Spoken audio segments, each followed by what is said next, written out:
ఈనాటి వాగ్దానము 89వ కీర్తన 24వ వచనం.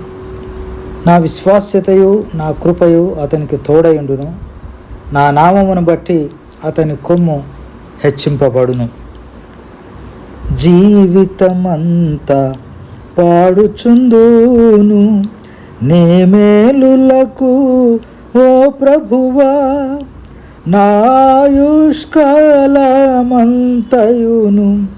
నీ విశ్వాస్యత కొరకెప్పుడు నిరతము నిన్ను స్తోత్రింతున్. సన్నుతించెదను ఎల్లప్పుడూ, సన్నుతించెదను ఎల్లప్పుడూ. ప్రేమ కలిగిన మా పరలోకపు తండ్రి, నీ విశ్వాస్యతను బట్టి నీ కృపను బట్టి నీకు వందనములు. యేసు నామములో ప్రార్థిస్తున్నాం తండ్రి, ఆమేన్.